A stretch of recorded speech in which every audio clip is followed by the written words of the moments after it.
विषय को लेकर मैं निवेदन करने लगा हूँ आचार्य प्रभामित्र जी से। योग पर आधारित साहित्य दयानंद सरस्वती जी की आत्मकथा। आचार्य प्रभामित्र जी स्वागत है, और आवृत्ति बहन जी का एक पहले भजन होगा जी। आइए। नमस्ते, सादर नमस्ते बहन जी, नमस्ते। नमस्ते नमस्ते बहन जी, नमस्ते। जी आइए, बड़ा ही सुंदर कार्यक्रम। आज का विषय स्वामी दयानंद के जीवन गाथा को हमें सुनना है, तो उन्हीं पे आधारित एक भजन को हम गाते हैं, जीने का भी प्रयास। दयानंद धरती पे गुजरात की चमका किरण बन के प्रभात की। दयानंद धरती पे गुजरात की चमका किरण बन के प्रभात की।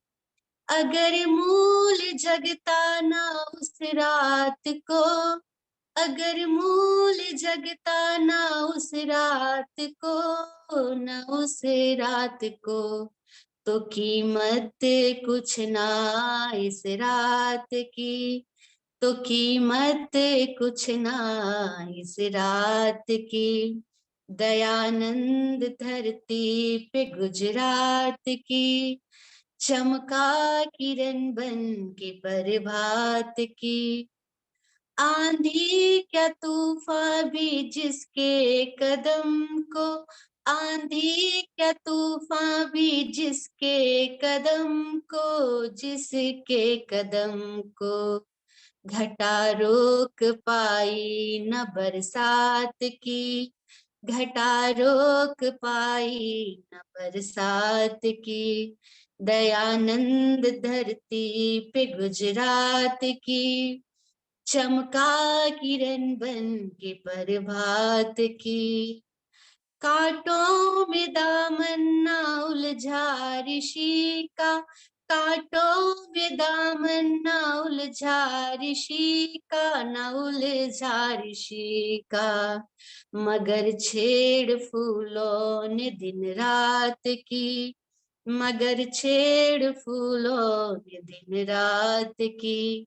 दयानंद धरती पे गुजरात की चमका किरण बन के प्रभात की। वेदों का संदेश देने को निकला, वेदों का संदेश देने को निकला, देने को निकला। इच्छा न थी जय जवाहरात की, इच्छा न थी जय जवाहरात की। दयानंद धरती पे गुजरात की चमका किरण बन के प्रभात की। वो क्या थे ये कर्मठ सितारों से पूछो, वो क्या थे ये कर्मठ सितारों से पूछो, सितारों से पूछो। पलक पे जिन्होंने मुलाकात की, पलक पे जिन्होंने मुलाकात की। दयानंद धरती पे गुजरात की चमका किरण बन के प्रभात की, चमका किरण बन के प्रभात की, चमका किरण बन के प्रभात की। बहुत बहुत धन्यवाद। बहुत बहुत आभार बहन आवृत्ति जी, हमेशा की तरह ऐसे भजनों को लेकर के आती है जिनको हम कभी सुन नहीं पाते हैं। बहुत बहुत आभार आपका। और हमारे बीच में आचार्य प्रभामित्र जी, और आपके साक्षात दर्शन हम कर चुके हैं दोनों लोगों के जी पंचशिला में। हम बड़े सौभाग्यशाली हैं जी। जी। आइए हम सब मिलकर के परम पिता परमात्मा, हम सबका रक्षक, जिसके आधार पर हमारा जीवन चल रहा है, उस अनादि सत्ता ईश्वर का मुख्य नाम ओम का उच्चारण सब मिलकर के करेंगे। ओम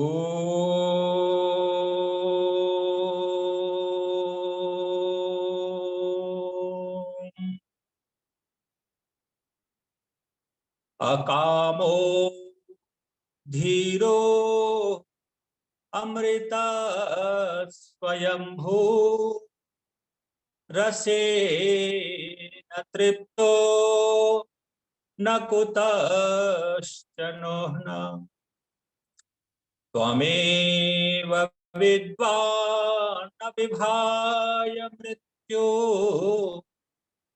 आत्मानं धीरं यजरं युवान् आत्मानं धीरं यजरं युवान्। ओम शांति शांति शांति। सभी दिव्य महान आत्माओं को सादर अभिवादन।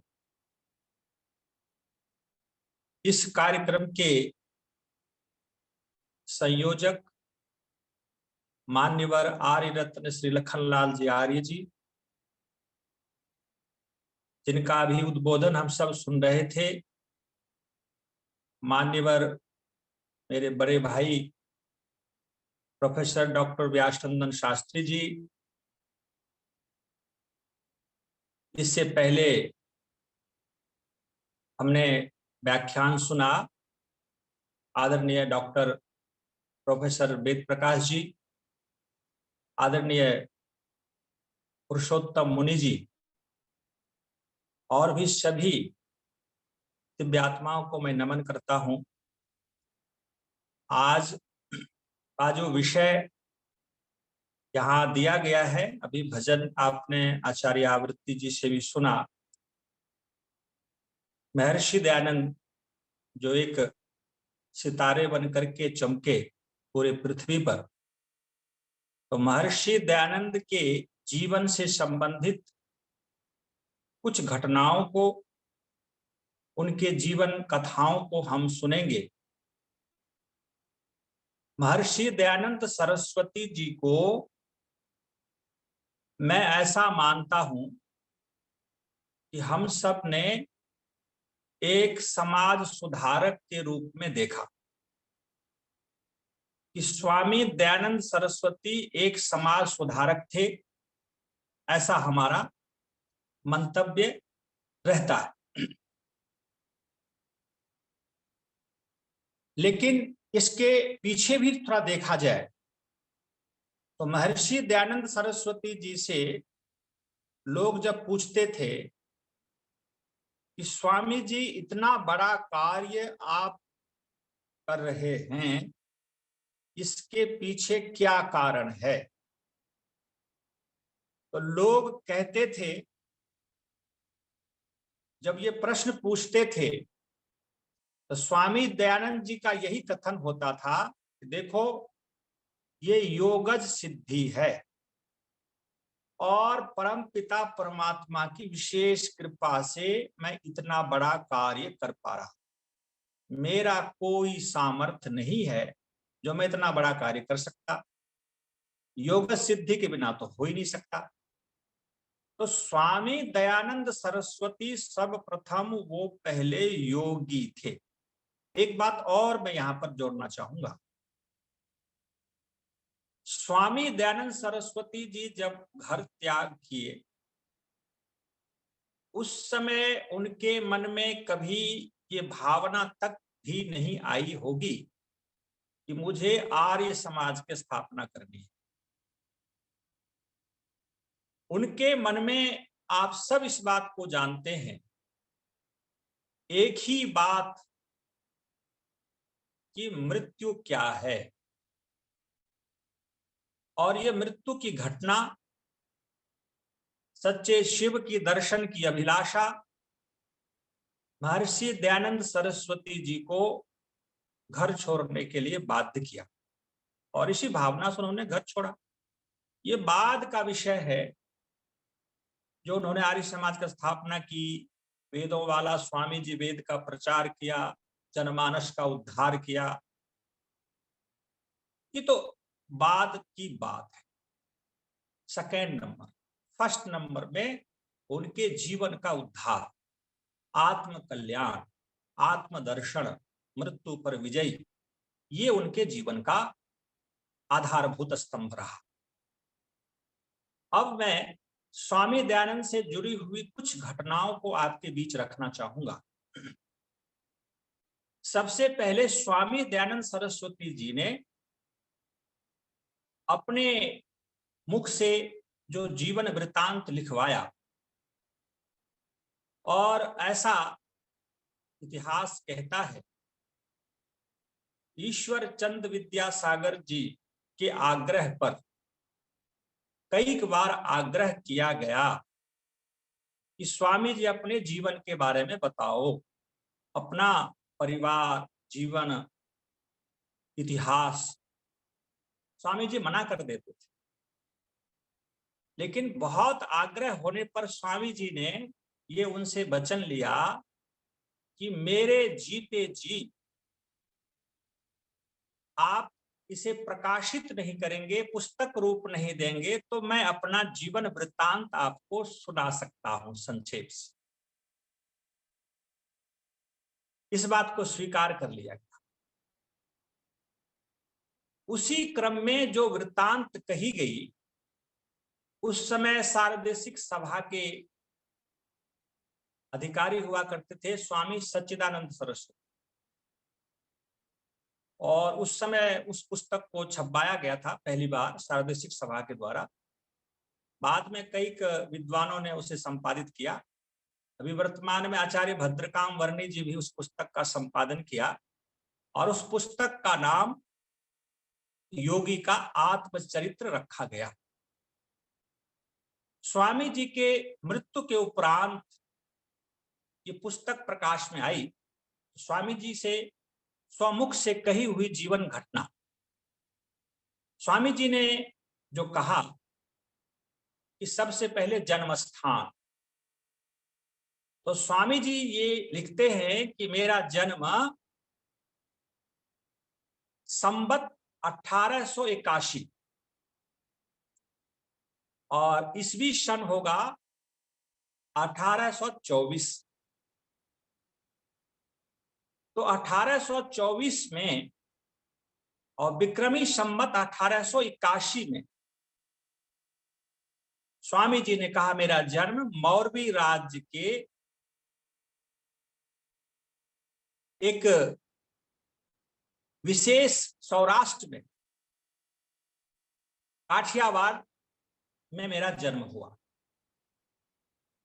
जो डेमी नदी के किनारे स्थित है। उस समय जो गुर्जर प्रांत, जिसे गुजरात कहते हैं, तो गुर्जर प्रांत महाराष्ट्र के अंतर्गत आता था, वो अलग प्रांत नहीं होता था।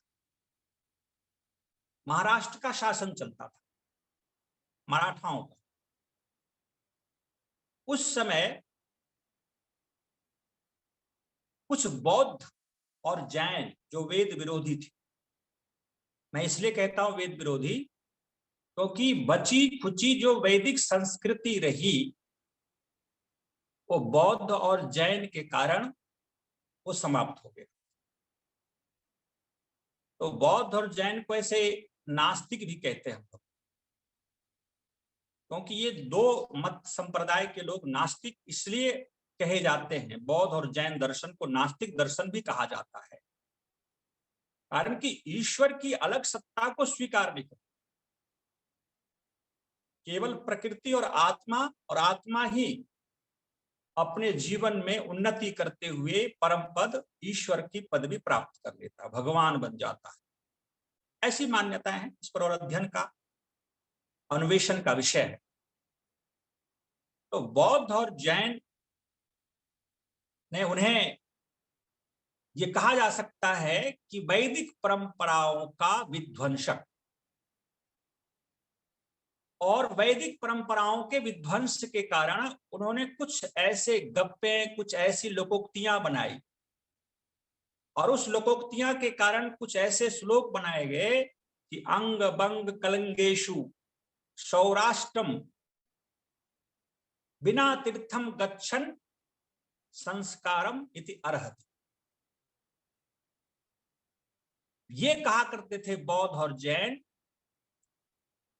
कि अंग प्रदेश, बंग प्रदेश, अंग कहते हैं उत्तर बिहार, मध्य बिहार, अंग प्रांत, वंग जो पूर्वी और पश्चिमी बंगाल, कलिंगेशु उड़ीसा और सौराष्ट्र जिसको गुर्जर प्रांत कहते हैं और भी राज्य, इन प्रांतों में बिना तीर्थ के जो लोग गए, बिना तीर्थ के प्रयोजन के यदि वहां जाते हैं तो वो धर्म भ्रष्ट माने जाएंगे। ये कथन बौद्ध और जैनों का हुआ करता था। वहां बिना तीर्थ के निमित्त वहां ना जाया जाए। इस कारण से बहुत सारी ऐसी भ्रांतियां समाज में उस समय फैल चुकी थी। वेद की परंपरा लुप्त होती चली गई। तो सौराष्ट्र के मौरवी राज्य के काठियावाड़ जो राज्य था, वहां के उस समय राजा मूल हुआ करते थे। राजा मूल उत्तर भारत से, जिसको जम्मू कश्मीर कहते हैं, वहां से 1000 करीब, उस समय जब बौद्ध और जैन की परिपाटी चल पड़ी थी, महर्षि दयानंद को आए हुए 200 वर्ष हो गए। और हम सब आर्यों का सौभाग्य है कि 12 फरवरी को इस भारत के और पूरे विश्व के यशस्वी नेता आदरणीय प्रधानमंत्री नरेंद्र मोदी जी के कर कमलों से ये सब आपको पता है कि महर्षि दयानंद का 200वां जयंती का शुभारंभ आगाज होने जा रहा है। तो आप सब जानते हैं कि 200 वर्ष महर्षि दयानंद सरस्वती को आए हुए इस धराधाम पर हो गए। और 200 वर्ष से पहले, 800 वर्ष पहले मूल राजा ने उत्तर भारत से हजारों ब्राह्मण, औदिच्य, मुदगल गोत्रीय ब्राह्मणों को उन्होंने सौराष्ट्र में बसाया था। और स्वामी दयानंद सरस्वती जी कहते हैं उसी औदिच्य कुलीय ब्राह्मण में से एक परिवार, जो मेरा पिता थे, उसमें से वो ब्राह्मण थे और उसी कुल परंपरा में मेरा जन्म। तो स्वामी दयानंद जी ये मानते हैं कि स्वामी दयानंद सरस्वती औदिच्य कुलीय और सामवेदी ब्राह्मण थे। और उनके पिताजी का नाम करशन जी त्रिपाठी, कोई तिवारी भी कह देते हैं।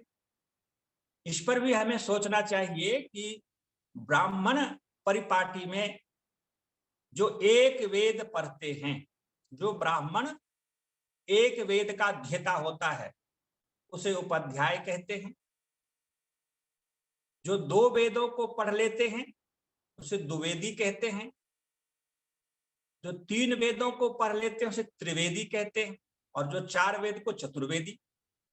लेकिन ये त्रिपाठी क्या है? तो आप शायद जानते भी होंगे, वेद की रक्षा के लिए पाठ का विधान है। पदपाठ, क्रमपाठ, जटापाठ, घटापाठ, घनपाठ, इस प्रकार से पाठ परंपरा है।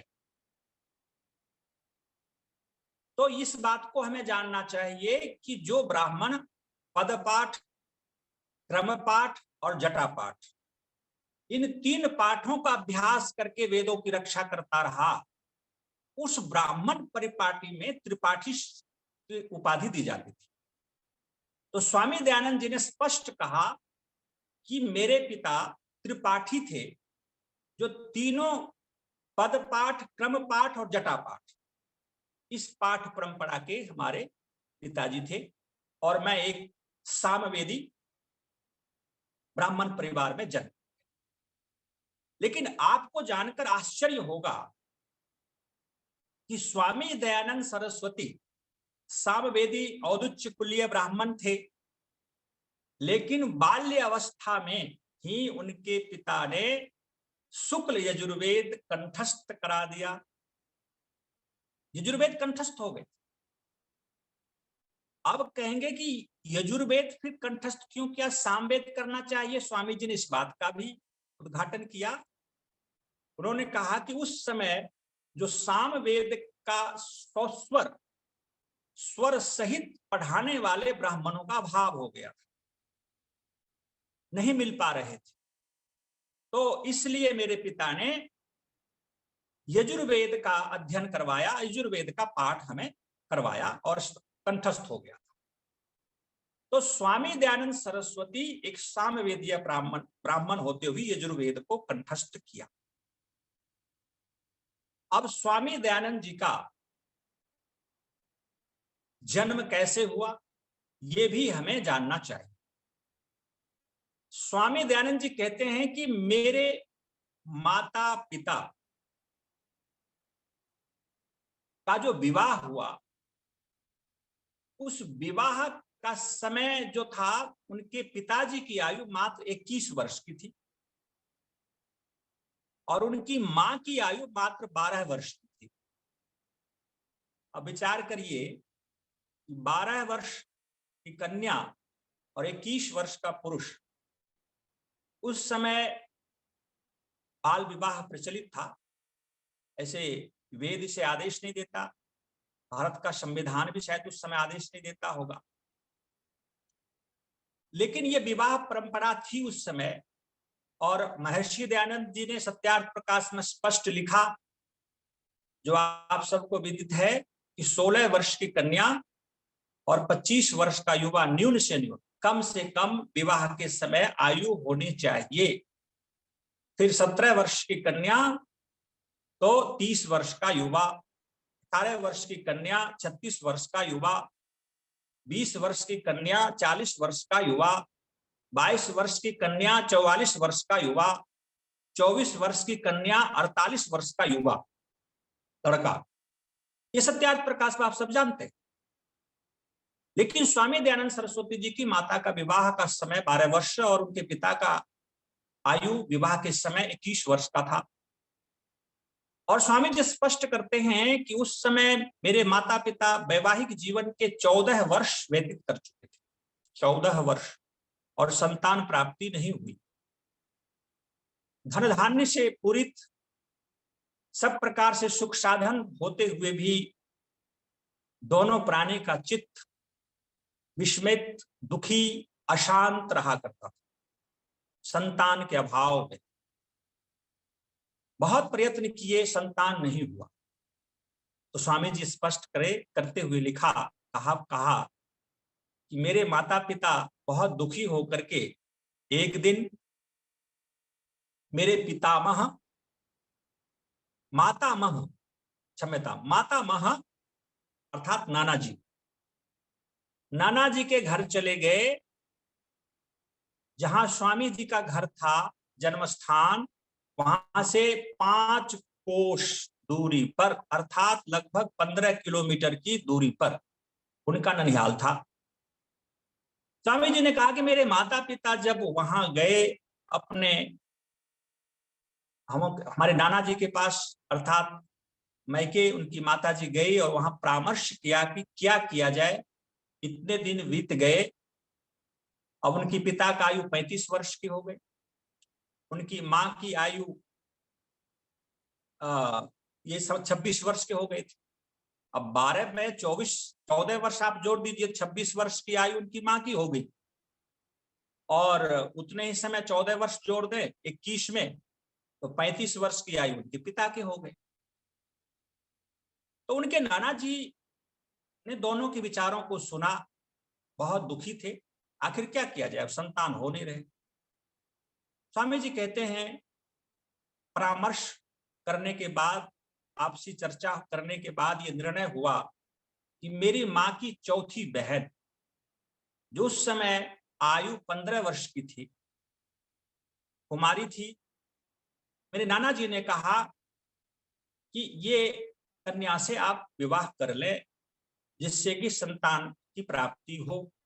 सभी की सहमति हो गई। स्वामी दयानंद सरस्वती जी कहते हैं कि मेरे माता पिता, माताजी भी राजी हो गए, पिताजी भी एग्री हो गए।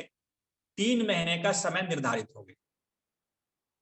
अब 3 मास का समय निर्धारित हो गया कि 3 महीने के बाद दूसरा विवाह स्वामी दयानंद जी की मौसी से स्वामी दयानंद जी के पिता का विवाह होना तय हो।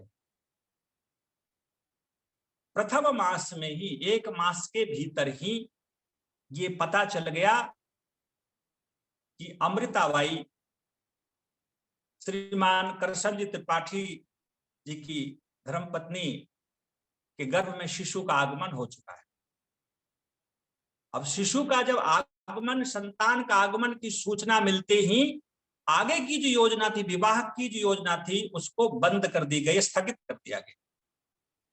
कि जिस निमित्त से विवाह का आयोजन निश्चय किया गया था, वो निमित्त पूरा हो रहा है, इसलिए ये कार्य आगे नहीं होगा। और स्वामी जी कहते हैं, और वो जो संतान, प्रथम संतान जो मेरी मां ने प्रसव की, वही संतान मैं हूं जो दयानंद के रूप में हूं। ऐसा स्वामी जी ने लिखवाया। अब विचार करें, 14-15 वर्ष के बाद किन्हीं को संतान रत्न की उपलब्धि हो, घर में कितनी खुशियां हो। और इससे पहले की थोड़ी घटना में बता दो, स्वामी जी ये भी वर्णन किया कि मेरे पिताजी कट्टर शैव ब्राह्मण थे, शैव मतधारी, और उनकी माताजी वैष्णवी थी, विष्णु के भक्त। उनके पिताजी शिव के भक्त। अब शिव के भक्त इसलिए थे उनके पिताजी कि महाराष्ट्र के जो राजा होते थे उस समय शिव के भक्त थे, और बहुत सारे शिव मंदिर भी बनवाए थे, और शिव के प्रति करशन जी त्रिपाठी जी का गाढ़ श्रद्धा, जो शैव मत को मानते थे। और उनकी माताजी विष्णु भगवान को मानती थी, वैष्णवी थी, विष्णु मत को मानने वाली। तो दोनों अपने अपने ढंग से अपने अपने आराध्य, अपने अपने इष्ट की उपासना दोनों करते थे कि मुझे संतान मिल जाए, संतान की उपलब्धि हो। तो आपस में दोनों कभी कभी पति पत्नी बात करते थे कि ऐसा तो नहीं कहीं कि मैं विष्णु भगवान की आराधना करती हूं और आप शिव की उपासना करते हैं, मुझे संतान मिले। तो शिव सोचते होंगे विष्णु भगवान संतान दे देंगे, और विष्णु भगवान सोचते होंगे शिव भगवान संतान दे देंगे। तो कहीं उहापोह में या एक दूसरे से कुपित हो गए होंगे, दुखी हो गए होंगे। कुछ काल तक उनके माता पिता पूजा पाठ भी छोड़ दिया, अपने अपने इष्ट आराध्य की पूजा भी करना बंद कर दिया। लेकिन संतान की उपलब्धि हुई। ये पीछे की थोड़ी घटना थी। तो अब संतान की प्राप्ति हो जाने पर नाम रखा जाए, नामकरण संस्कार, जो 16 संस्कार में जन्म के बाद जात कर्म संस्कार और फिर नामकरण आता है। जन्म लेते ही संतानों का जात कर्म होना चाहिए, और फिर 11वें दिन या 101वें दिन। स्वामी जी कहते हैं कि 100 दिन पश्चात अर्थात 101वें दिन हमारा नाम रखने का व्यवस्था हुई। कुल पुरोहित ने नामकरण संस्कार का प्रबंध करवाया, तो माता पिता में आपसी विवाद खड़ा हो गया। माता जी कहती थी मैं विष्णु के नाम पर नाम रखूंगी, वैष्णवी थी। पिताजी कहते थे मैं शिव के भक्त हूं, शिव के आधार पर नाम रखूंगा। अब किसकी बात मानी जाए? इस बीच में उनके माता मह जो नाना जी थे, बीच बिचाव किया। उन्होंने कहा देखो, दोनों की बात होनी चाहिए। तो करशन जी का कहना है शिव के अनुसार, और अमृता जी का कहना है कि विष्णु के आधार पर, विष्णु भगवान के अनुसार होना चाहिए। तो 2 नाम रख लो, दोनों नाम अपने अपने प्रिय नाम से पुकारो। तो दोनों अपने अपने इष्ट के नाम से दयानंद सरस्वती जी को पुकारने लगे। उनके पिताजी शिवा, उनकी माताजी विष्णु, ऐसा कह करके प्यार से बुलाते। नामकरण संस्कार हो गया और मूल शंकर उसका नाम पड़ा, जो बचपन का नाम था, जैसा आप सब जानते हैं। नामकरण संस्कार तो हो गया और मूल शंकर जो बचपन का नाम पिताजी की चलती अधिक थी, इसलिए मूल शंकर ही रखा गया था। वो उनकी आयु का आरंभ, जीवन की यात्रा शुरू हुई और देखते ही देखते 1 वर्ष पूर्ण हो गया।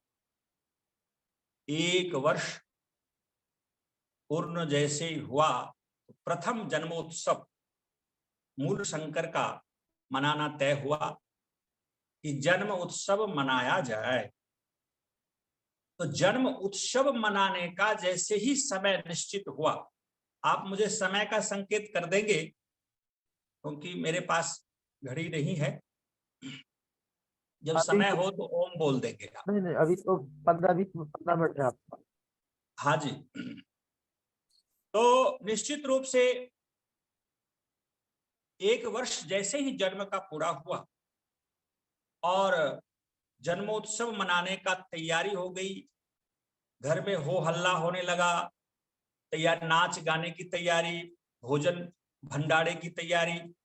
शोर शराबा के कारण मूल शंकर की मां ने उनकी धात्री तो दाई थी रत्नाबाई, रत्नाबाई से उन्होंने कहा कि देखो रत्नाबाई, ये छोटा सा मूल शंकर ये घुटन से अनुभव करता होगा भीड़ भाड़ में, शोर शराबा में, उसको कहीं अलग एकांत जगह में घुमा ले आओ। स्वामी जी कहते हैं देखो, जन्म तो मेरी मां ने दी, लेकिन पालन पोषण करने में वो जो धात्री मां थी रत्नाबाई, वो मां से बढ़ करके, स्वामी जी कहते हैं कि जब मैं रुग्ण हो जाया करता था, वो रात भर वो रोती थी, मेरे सिरहाने में बैठी रहती थी, मुझे खिला करके खाना खाती थी, बहुत प्यार करती थी रत्नाबाई। वो कहती थी धात्री मां, स्वामी जी कहते थे मेरी धात्री मां। रत्नाबाई मूल शंकर से इतना प्यार करती थी और जब उस दिन मूल शंकर की माता ने कही इसको बाहर घुमा ले आओ, तो स्वामी जी के शरीर पर आभूषणों से लदा हुआ शरीर, क्योंकि स्वामी जी के जन्म काल के समय ये सब इतिहास का विषय है, आप सब जानते हैं कि उनके वजन के बराबर सोने चांदी ब्राह्मणों को दान दिया गया था। 1000 ब्राह्मणों को भोजन कराया गया था, कई मोहरे असरफियां बांटे गए थे।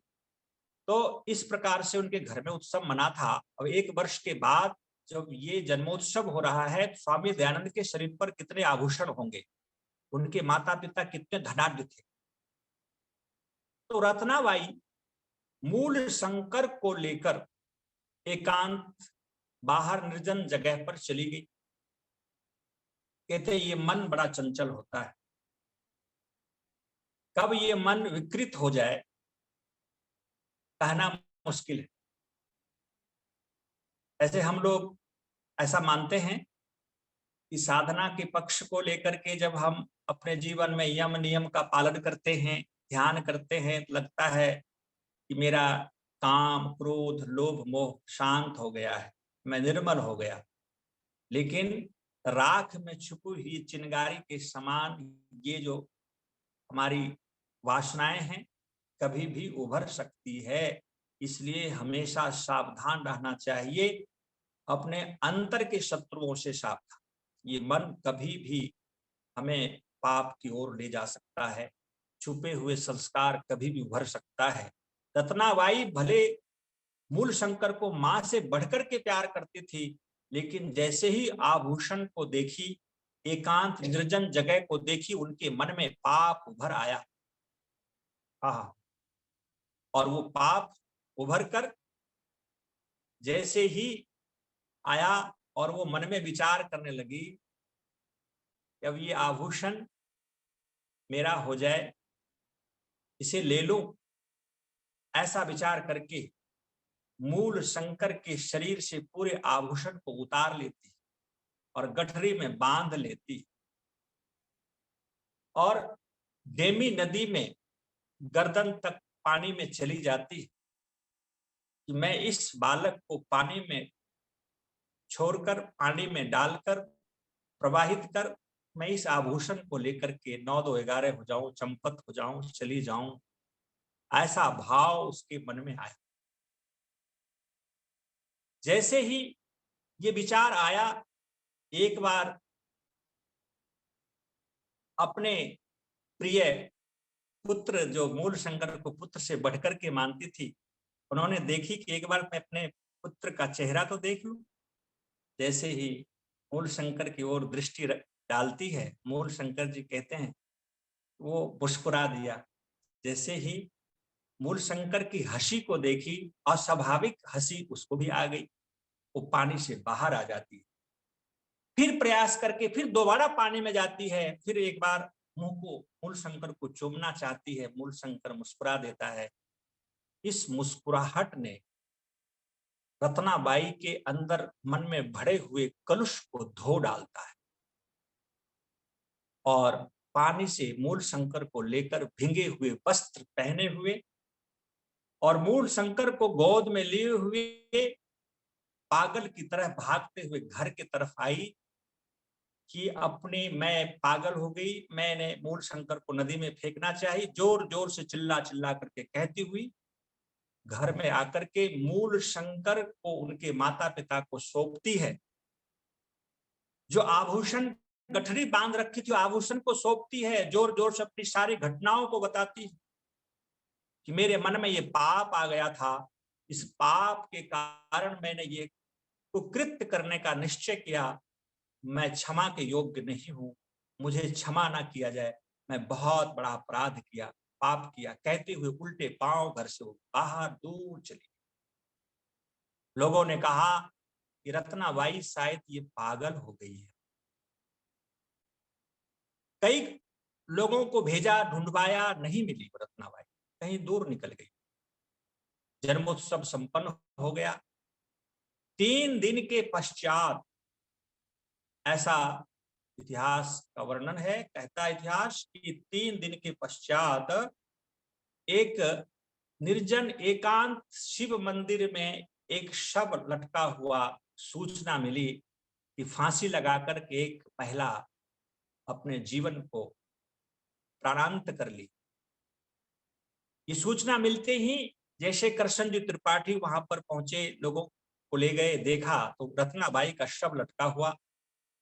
रत्नाबाई के शव को उतारकर उनकी अंत्येष्टि की, उनका श्राद्ध किया। और स्वामी जी कहते हैं कि वहां से सौराष्ट्र लेके गया, बिहार, वहां जाकर के पिंडदान मेरे पिता ने उस रत्नाबाई की। ये सारे विधि करने के बाद अब स्वामी जी का जीवन आगे बढ़ने लगा। और ये घटना बड़ा ही वो घटना मार्मिक घटना है।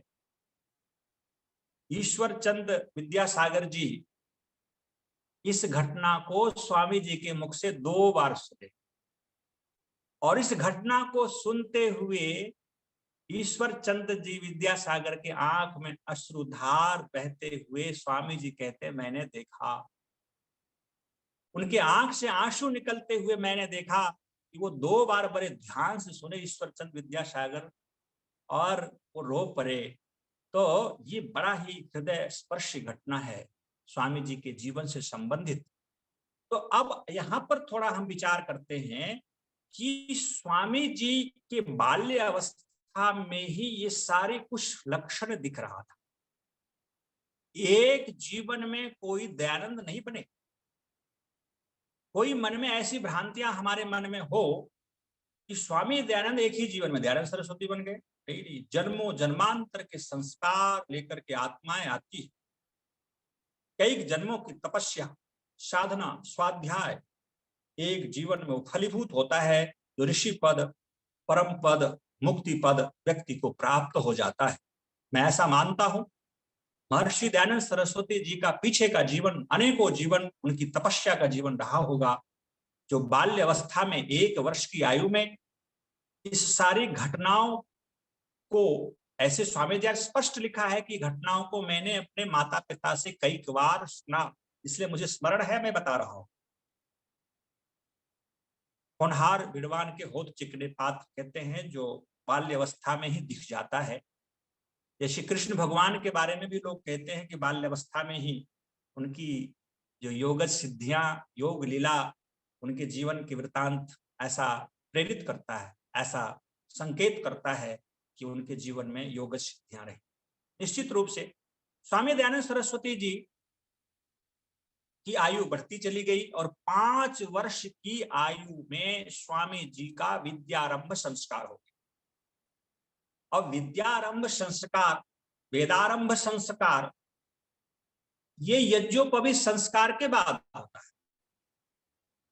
लेकिन हम ये कह सकते हैं कि जो महर्षि दयानंद सरस्वती जी ने 16 संस्कार का वर्णन किया है वेद पर आधारित, उस समय आगे पीछे ही सही, कुछ त्रुटिपूर्ण ही सही, लेकिन वो वैदिक परंपरा हम ब्राह्मणों के बीच में वो परंपरा थी, वैदिक परंपरा।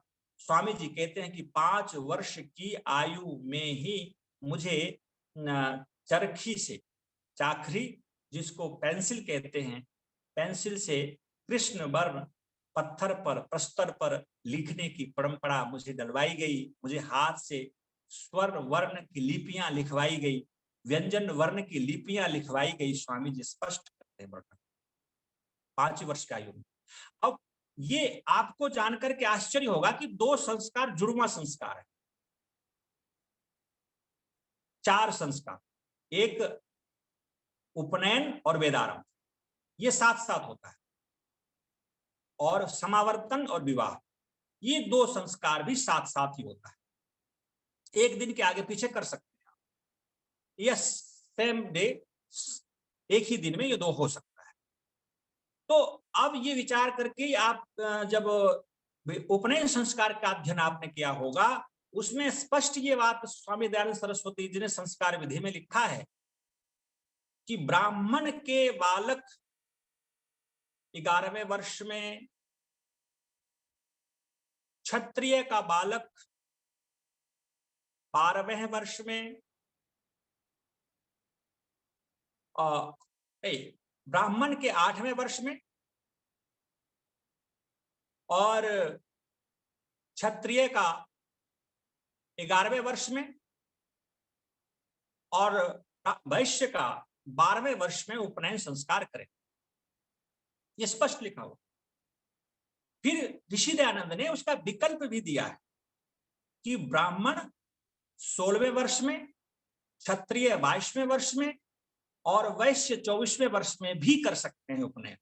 उसके आगे और भी विकल्प स्वामी दयानंद जी का आप स्पष्ट वहां संस्कार विधि में आप देख लीजिए, वहां लिखा हुआ है कि जो माता पिता पूर्ण ब्रह्मचर्य का पालन करके विवाह संस्कार किया है और उनके जो संतान होंगे तेजस्वी होंगे, बुद्धिमान होंगे, वो अल्प आयु में विद्या को सीखने में सक्षम होंगे, तो 5वें वर्ष में ब्राह्मण, 6ठे वर्ष में क्षत्रिय और 8वें वर्ष में वैश्य का उपनयन और वेदारंभ संस्कार कर देवें।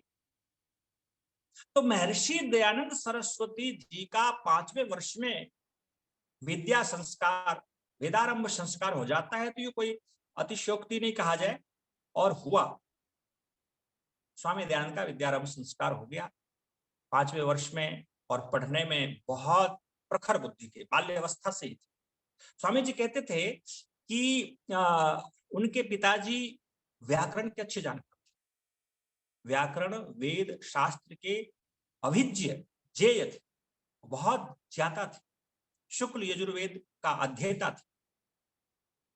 स्वामी जी कहते मेरी माता जी हिंदी भाषा को बहुत अच्छी जानती थी, संस्कृत मामूली सी जानती थी, रामायण महाभारत आदि की कहानी, कुछ प्रेरक इतिहास भी उन्हें उनकी माताजी को याद था, स्मरण। उनकी माताजी पढ़ना जानती थी, लिखना नहीं जानती थी। ये भी एक आश्चर्य का विषय होगा, इतिहास का खोज का विषय। ये निश्चित रूप से स्वामी दयानंद जी कहते हैं कि मेरी माताजी पढ़ना तो जानती थी, लिखना नहीं जानती थी, क्योंकि उस समय एक ये रूढ़ी परंपरा चली हुई थी कि कोई बालिका पढ़ना पुण्य है, लिखना पाप। पेंसिल पकड़ना लड़कियों के लिए पाप है, स्वामी जी कहते हैं, अच्छा स्वामी जी का जन्म जब हो गया तो स्वामी जी के जन्म से उनके माता पिता संतुष्ट हो गए क्या? नहीं, कहते हैं कि जब एक हो जाए ना तो और संतान की इच्छा हो जाती है। तो और संतान की प्रार्थना हुई, प्रयास हुआ। स्वामी जी कहते हैं कि मेरे जन्म के बाद मेरे एक बहन हुई, फिर बहन के बाद फिर एक भाई हुआ, भाई के बाद फिर एक बहन हुई, उस बहन के बाद फिर एक भाई हुआ। 5 भाई बहन स्वामी दयानंद सरस्वती थे। कितने? 5 भाई बहन, और सबसे बड़े स्वामी जी थे। ये बड़ा आश्चर्य का विषय है कि स्वामी जी के ये अब नाम यहाँ पर वर्णन नहीं है, इसलिए मैं नाम नहीं बता सकता उनके भाई बहन का। तो निश्चित रूप से स्वामी दयानंद सरस्वती जी कहते हैं कि हम पांचों भाई बहन में जो और भाई लोग थे उनके पढ़ने की व्यवस्था तो पंडितों से, ब्राह्मणों से हो गई, लेकिन बहनों की इस प्रकार की व्यवस्था नहीं की गई, क्योंकि लड़कियों को लिखना पाप माना जाता था। ऐसे सुन सकते हैं, पढ़ सकते हैं, लिख नहीं सकते। ये कितनी बड़ी विसंगतियां थी। और आपको पता ही होगा, इंदिरा गांधी जी ने इस बात को स्वीकार की थी कि महर्षि दयानंद सरस्वती जी ना होते तो मैं प्रधानमंत्री ना बन पाती, क्योंकि बेटियों की उस समय बड़ी दुर्दशा थी। बेटियों को पढ़ाने की परंपराएं लगभग लुप्त सी हो गई थी। तो महर्षि दयानंद सरस्वती जी आकर के उन्होंने जो नारी का उद्धार किया, महिला शिक्षा, स्त्री शिक्षा का प्रचलन किया। सबसे पहला कन्या गुरुकुल, कन्या पाठशाला जो जालंधर में खोला गया, जो स्वामी श्रद्धानंद जी ने अपने पुत्री के कारण उन्होंने जो कन्या पाठशाला खुलवाया, वो कह सकते हैं भारत का या विश्व का वो पहला कन्या पाठशाला। महिलाओं को पढ़ने का अधिकार नहीं था, तो महिलाओं को पढ़ने का अधिकार यदि दिलाने वाला कोई था तो महर्षि देव दयानंद सरस्वती। उसी क्रम में इंदिरा गांधी जी कहती है कि महर्षि दयानंद जी ना होते तो मैं ना पढ़ पाती, और ना पढ़ पाती, ना लिख पाती, तो मैं आज प्रधानमंत्री नहीं बन पाती। कितना बड़ा देन है महर्षि दयानंद का इस पूरे विश्व के लिए, इस भारत के लिए। निश्चित रूप से दयानंद एक अद्वितीय पुरुष थे, विलक्षण पुरुष थे। तो स्वामी जी के वृत्तांत को सुनते हुए हम आगे बढ़ रहे हैं, क्योंकि विषय ही ये निर्धारित किया गया आदरणीय आर्यरत्न जी के द्वारा। जब आप आए थे मुझसे मिलने यहाँ पर पंचकुला, तो बहुत प्रसन्नता हुई, आपके साथ कुछ पल बिताने का अवसर मुझे मिला। आपने आग्रह किया कि स्वामी दयानंद जी के ऊपर कुछ चर्चा की जाए। स्वामी दयानंद जी का जीवन एक दर्शन है, एक अद्वितीय पुरुष है। उनके जीवन से हमें बहुत सारी शिक्षाएं, बहुत सारी प्रेरणाएं मिलती है। निश्चित रूप से जब हम पढ़ते हैं उनके जीवन को तो हमारे रोए खड़े हो जाते हैं, आंख से कई जगह शुरुआत होता है। स्वामी जी का जीवन एक आदर्शपूर्ण, एक प्रेरणाप्रद हमारे लिए है, और उनको हमें बार बार पढ़ना चाहिए। तो मैं समय समाप्ति को ओर है, लेकिन थोड़ा सा और प्रसंग को आगे बढ़ाते हुए एक दिन तक इस पर चर्चा हम करेंगे क्रम से।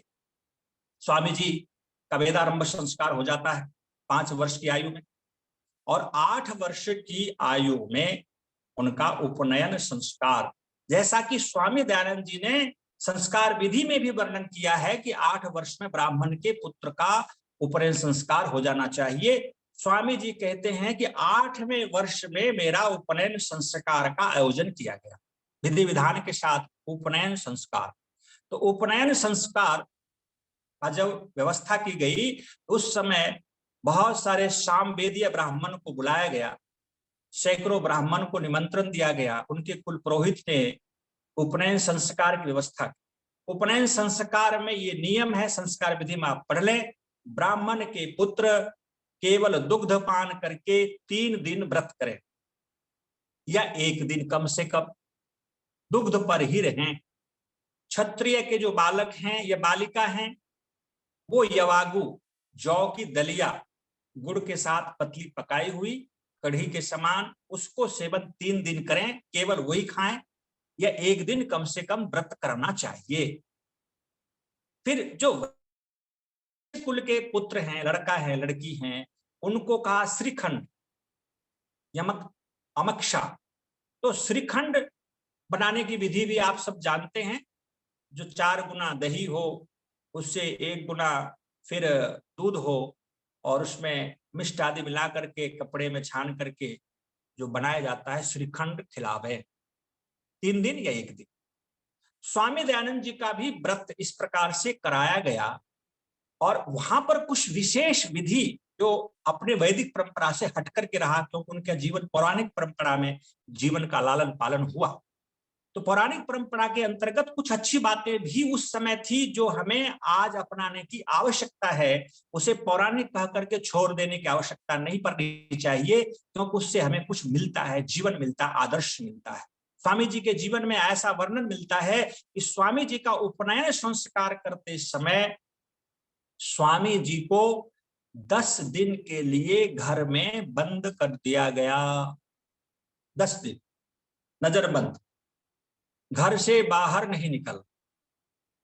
अब उस घर में स्वामी जी कहते हैं कि मुझे 10 दिन बंद रखा गया और गायत्री मंत्र का जप, त्रिकाल संध्या, ऐसे त्रिकाल संध्या नहीं होती है, संध्या तो 2 ही समय होती है, पौराणिकों में वो आज भी परंपरा है, 3 सुबह शाम और दोपहर, ये 3 कालों त्रिकाल संध्या करते हैं। तो देखिए ये कोई दोषपूर्ण नहीं है, मैं तो कहता हूं त्रिकाल किया, अहरनिश संध्या किया जाए, अहरनिश ईश्वर का ध्यान किया जाए, अहो भाग्य, इसमें कौन सी बुराई है? कहते त्रिकाल संध्या तो पौराणिक है। भाई ठीक है, ईश्वर की भक्ति जितनी बार करें उतनी अच्छी बात।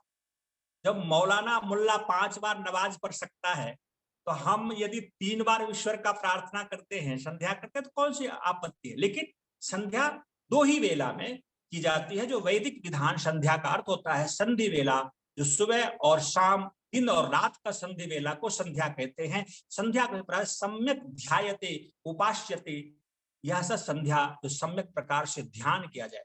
तो स्वामी दयानंद जी ने ये कहा कि त्रिकाल संध्या मुझे करना पड़ता था, ठीक है, और गायत्री मंत्र का 10 दिन तक वो घर में अंधेरे में वो हमें जप करना, और ये सारी हमारी परंपरा थी कि मुझे वहां पर जप करना ही करना है।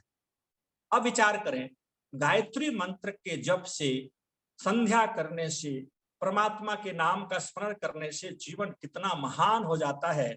वो पौराणिक परंपरा में जन्म लिए हुए भी ऋषिवर का जीवन उसी आधार पर, उसी बेश पर महर्षि दयानंद बने, उनका जीवन महान ईश्वर भक्ति की तरफ ले गया। तो गायत्री मंत्र का जप करना, ओम का जप करना, ये पौराणिकता नहीं है, हमारे जीवन का सुधार, हमारे जीवन को परमात्मा से जोड़ देता है। ये महर्षि दयानंद ने नहीं कहा, ये तो महर्षि दयानंद के प्रथम ऋषि महर्षि पतंजलि ने कहा, तस्य वाचकः प्रणव तज्जपस्तदर्थ भाव।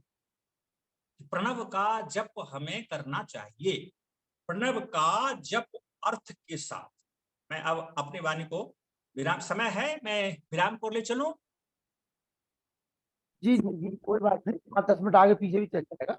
हाँ जी, तो इस पर मैं थोड़ा सा जो कुछ दृष्टिपात देना चाहता हूं, अपनी चिंतन धारा यहाँ पर रखना चाहता हूं कि जो आर्य समाज से जुड़े हुए लोग भी केवल अ उ म को यदि कोई व्यक्ति कहता है कि यही आकार उकार माकार ईश्वर का मुख्य स्वरूप के रूप में समझता है, जो व्यक्ति इसी को ईश्वर रूप में मान करके, धारणा बना करके चलता है, वो भी कहीं मूर्ति पूजा से कोई बराबर ही माना जा सकता।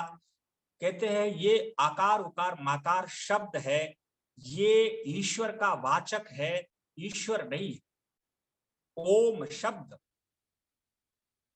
कहते तस्य वाचकः, वाचकः ईश्वरः, तो वाचक माने कथन करने वाला। जो ओम शब्द है वो केवल केवल कथन करता है, शब्द केवल इतना करता है। तो स्वामी दयानंद जी ने आचार्य की परिभाषा किया कि आचार्यम कः भवति, तो कहा आचरणम ग्राह्यति, आचरण को ग्रहण करता है, और शब्द अर्थ संबंध और क्रिया को जानने वाला, वेदार्थ को जानने वाले को आचार्य कहते हैं। जो शब्द को, अर्थ को, संबंध को और क्रिया को जानता है, वेदों के मंत्रों को खोलता है, उसे आचार्य कहते हैं। तो निश्चित रूप से ये हमें समझना चाहिए कि ओम शब्द है क्या।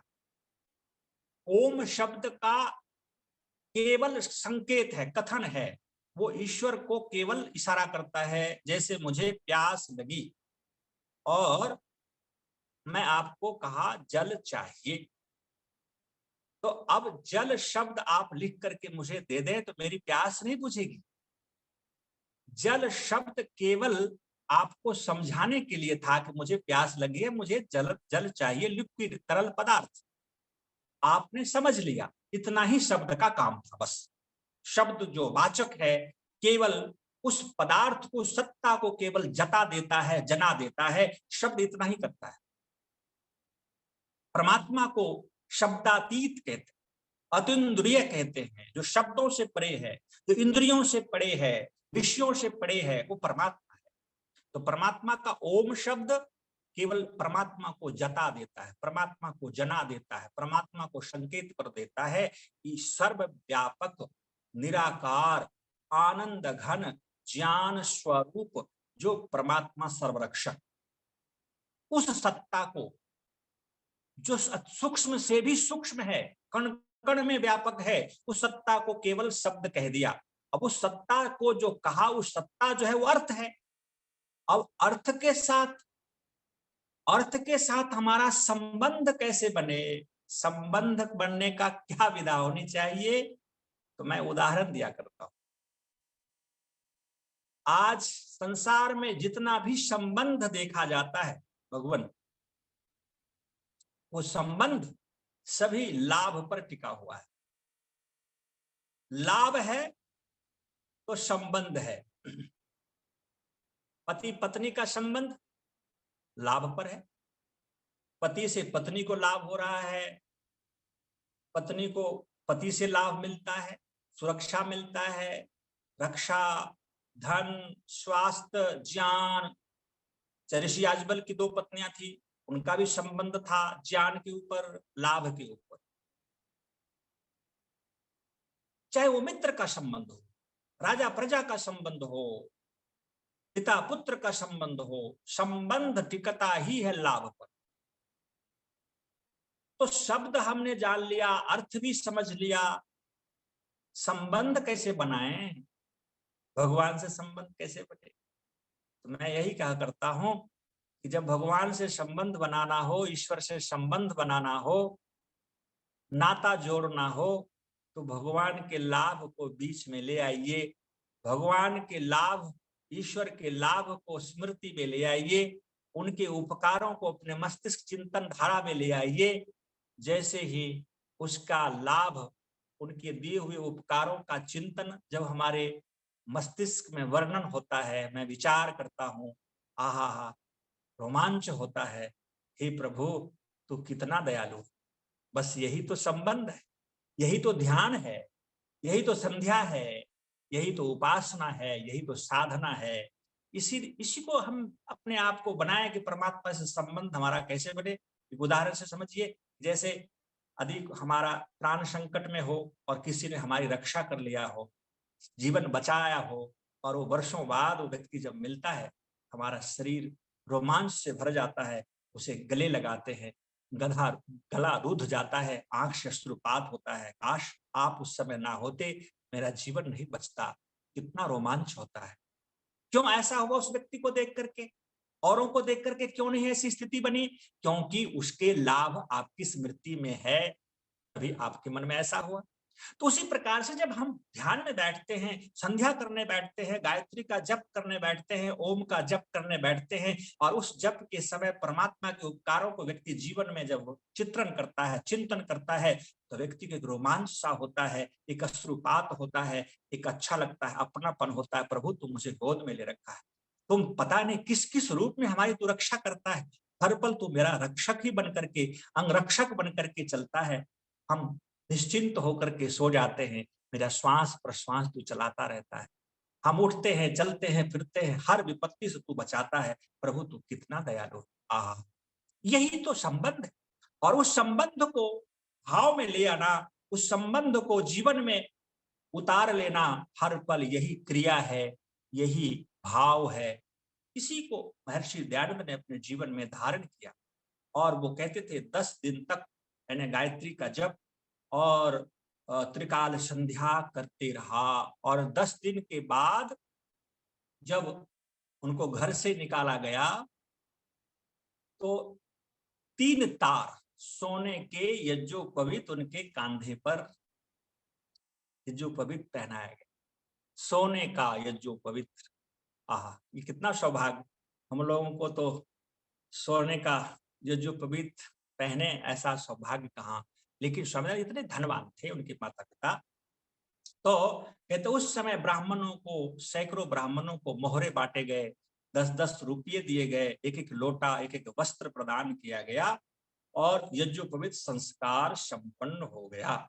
यज्ञोपवीत संस्कार के पश्चात स्वामी दयानंद जी का पठन पाठन की व्यवस्था आरंभ हुई और विशेष रूप से, और उसमें स्वामी दयानंद जी को शुक्ल यजुर्वेद, रुद्राध्यायी और शिव पुराण आदि की शिक्षा स्वामी जी को दे दी गई। 2 वर्षों में ये सारे पाठ स्वामी जी ने पूरे कर लिए थे, 2 वर्ष के अंदर ही।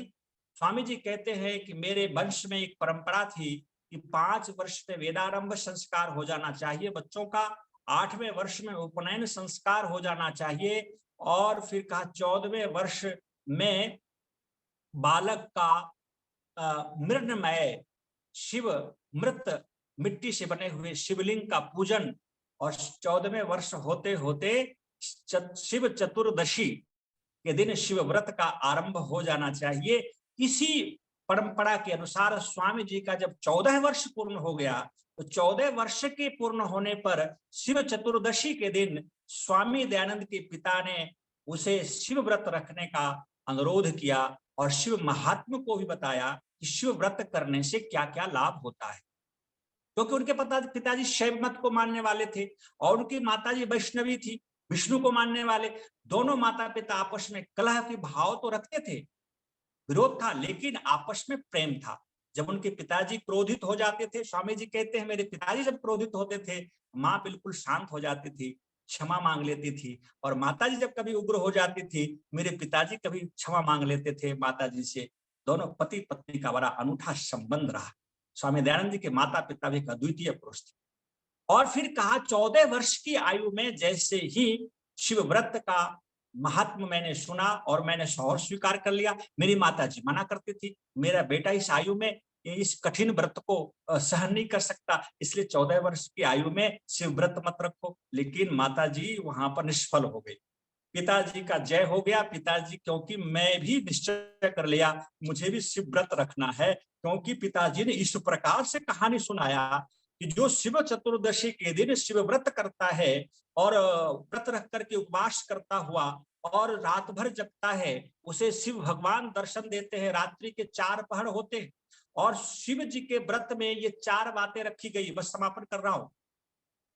कहा कि पहले पहर में दूध का अभिषेक किया जाए शिवलिंग पर, दूसरे पहर में दधी का अभिषेक किया जाता है, और तीसरे पहर में घृत का अभिषेक किया जाता है। शिवलिंग पर घी से स्नान कराया जाता है, नैवेद्य पुष्प चढ़ाया जाता है, और चौथे पहर में शहद से शिवलिंग का अभिषेक किया जाता है। यहाँ बहुत सारे लोग हमारे इसमें बैठे होंगे जो तो उनको पता होगा कि शिव व्रत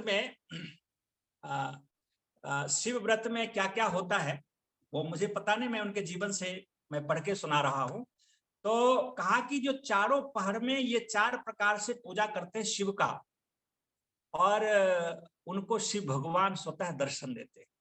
तो स्वामी दयानंद के मन में उत्कट इच्छा थी, मुझे शिव का दर्शन करना ही करना है।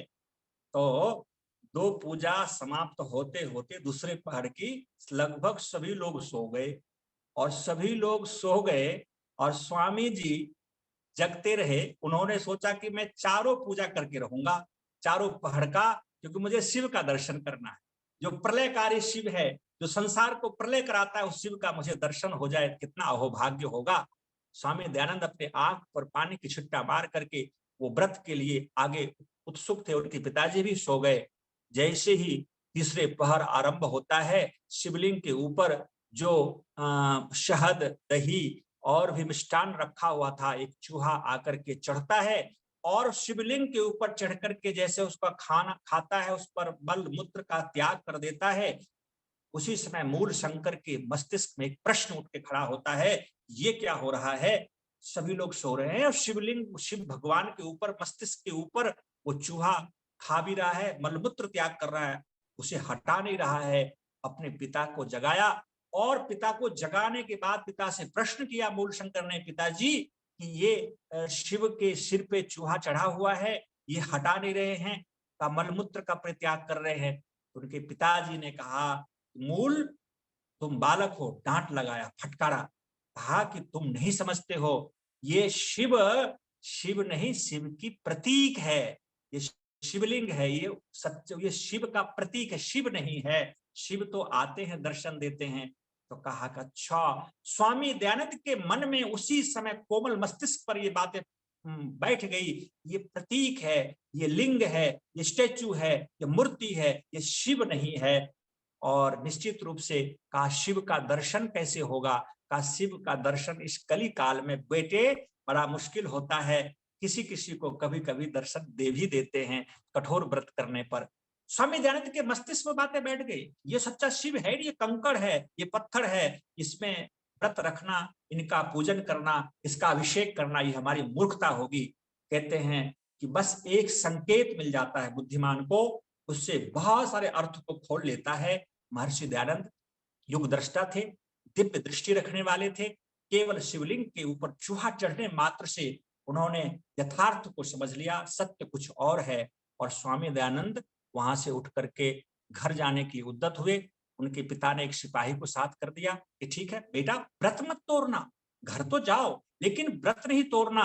वो घर चले गए और बहुत जोर की भूख लगी थी। माँ से कहा कि माँ मुझे भूख लगी है।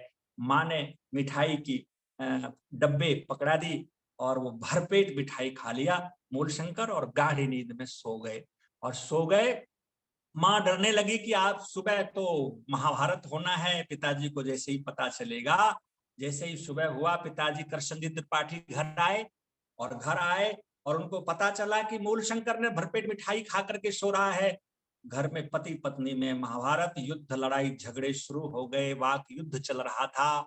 उतने में मूल शंकर जग गए और मूल शंकर कहते मैं डर गया और मैं भी रोने लगा। माता पिता के झगड़ा को देख करके मैं रो पड़ा, मैं दुखी हो गया और मेरे पिताजी रोने लग गए, इसलिए कि मेरा बेटा मूल शंकर ने व्रत भंग किया है, कोई बहुत बड़ा अनिष्ट ना हो जाए। मेरे अनिष्ट की चिंता में मेरे पिताजी भी रो रहे और भूखे प्यासे घर से कहीं और चले गए और चले गए। इसके आगे की घटना हम कल के प्रसंग में सुनेंगे। आप सबको बहुत बहुत धन्यवाद, साधुवाद। आप सबने ध्यान से सुना। ओम शांति शांति शांति। बहुत बहुत आभार। किसी के मन में कोई प्रश्न हो तो पूछ सकते हैं।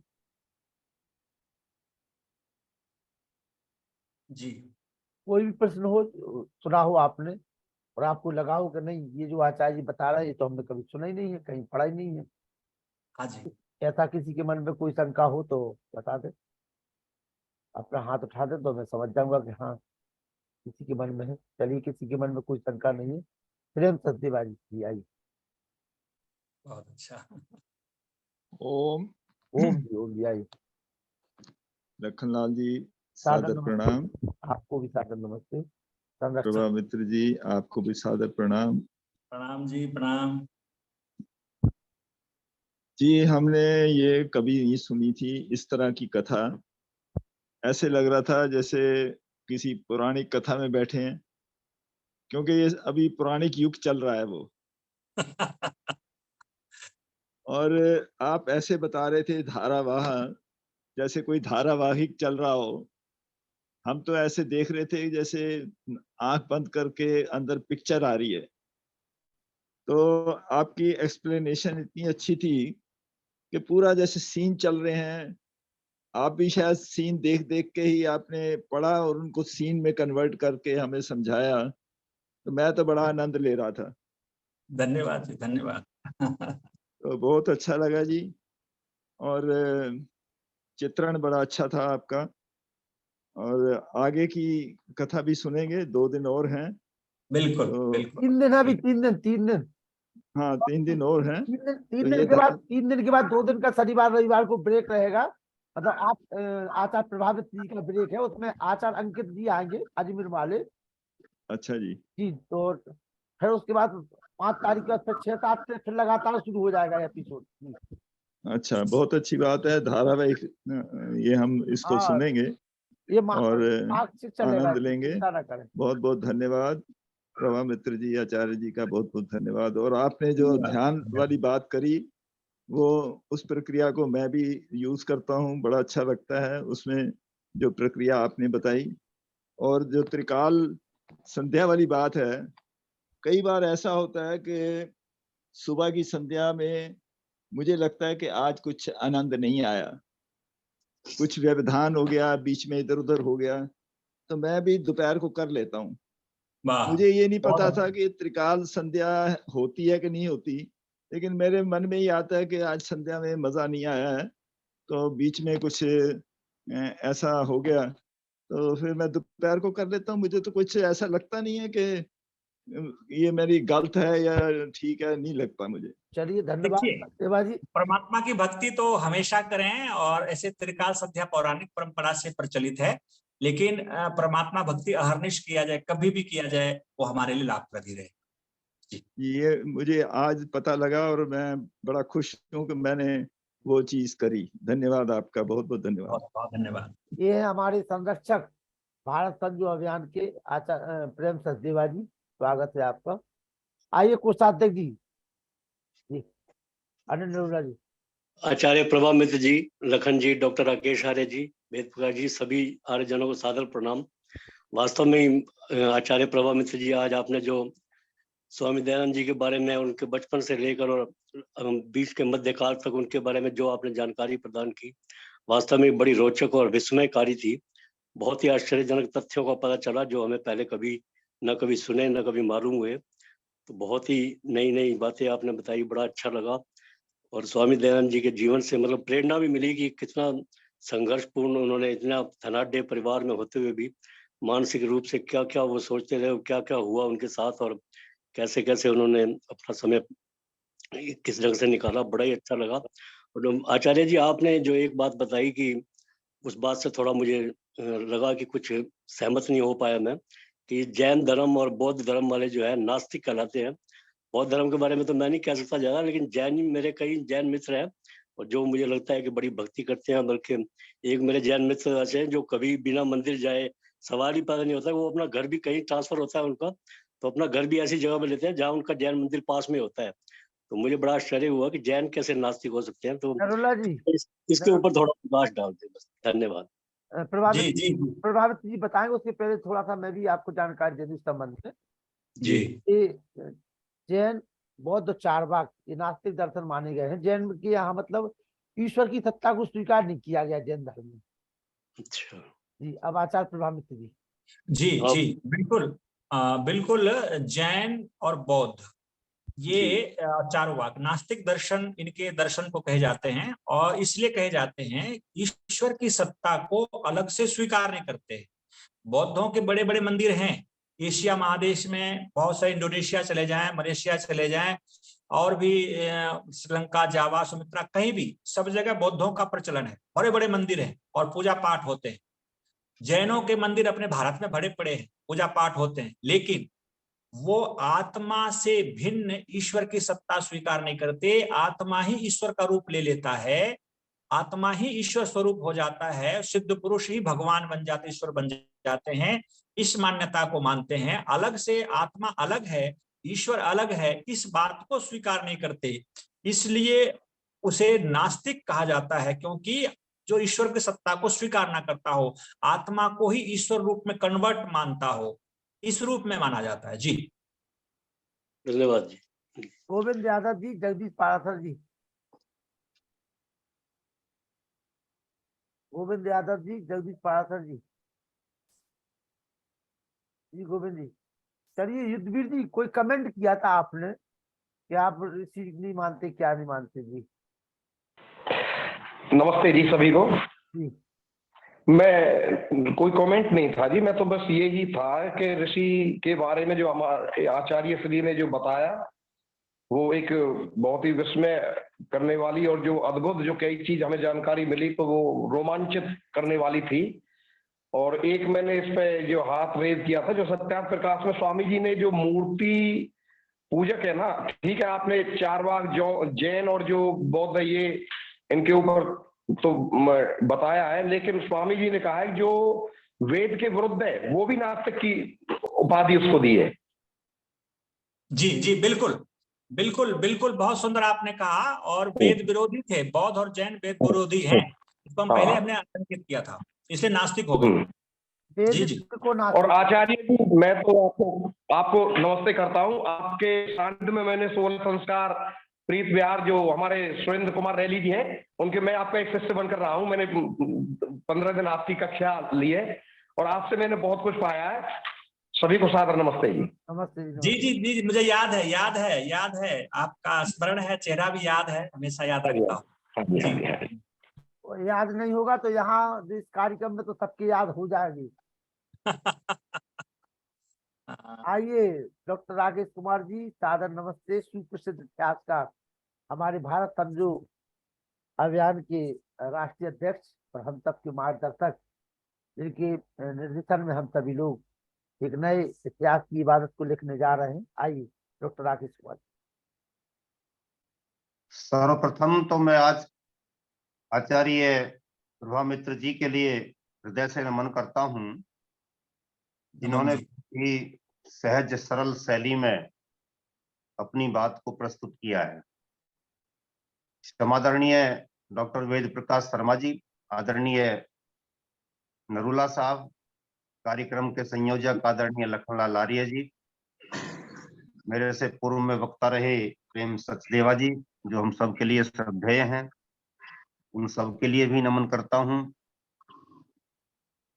डॉक्टर व्यासनंदन शास्त्री जी आदि सभी, और हमारे मुनि जी श्रद्धेय हैं। मैं इस बात से बहुत ही प्रभावित हुआ कि आचार्य श्री ने सचमुच बहुत सरल शैली में बड़ी बातों को कहने का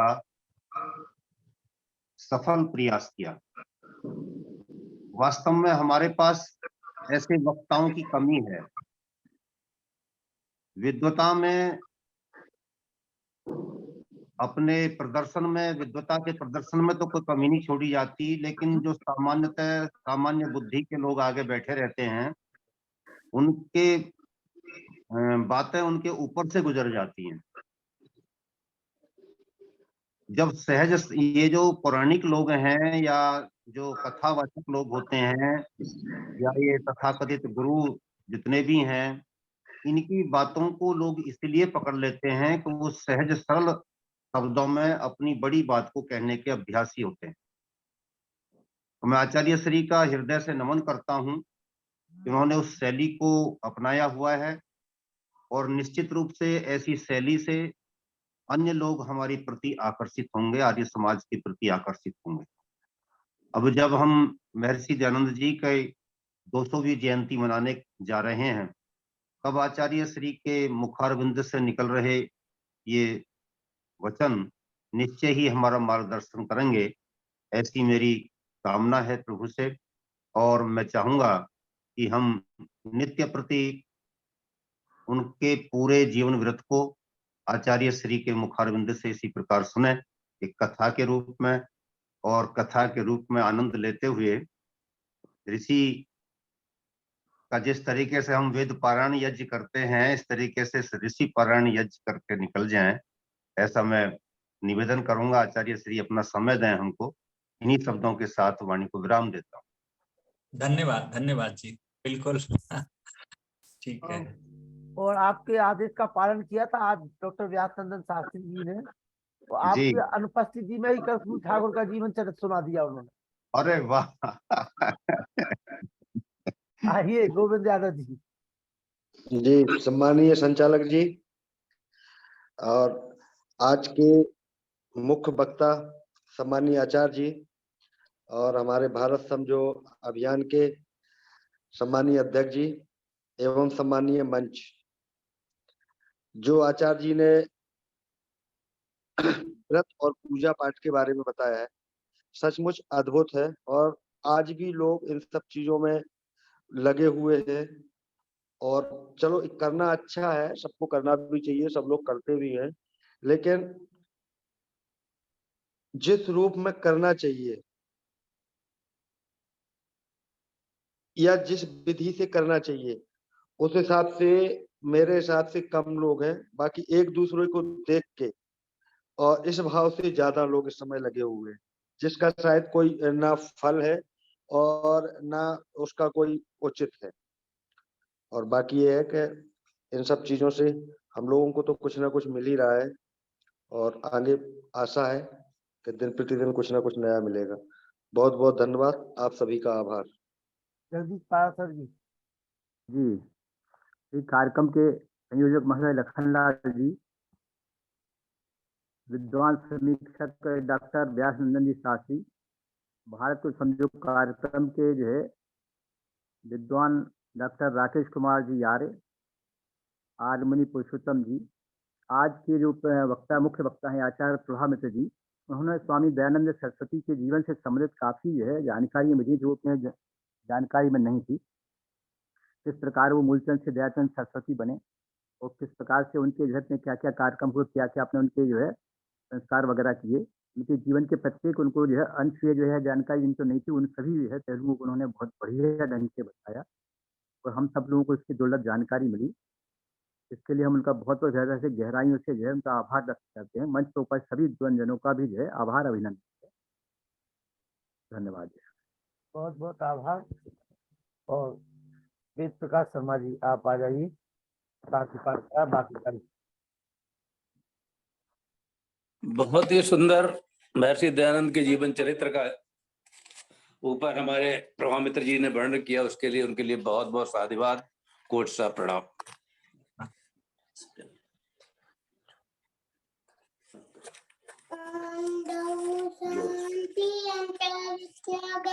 शांति पृथ्वी शांति राका शांति औषधया शांति वनस्पतय शांति विश्व देव शांति ब्रह्म शांति सर्व शांति शांति रेव शांति श्याम शांति रेदि ओम शांति शांति शांति।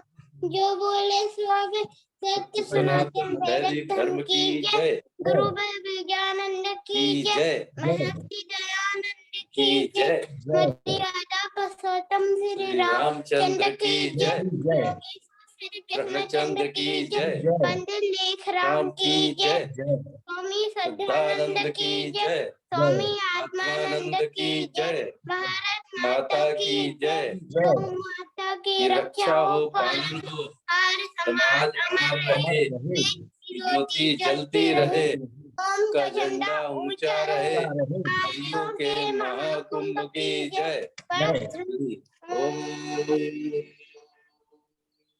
अभिवादन सबको नमस्ते जी।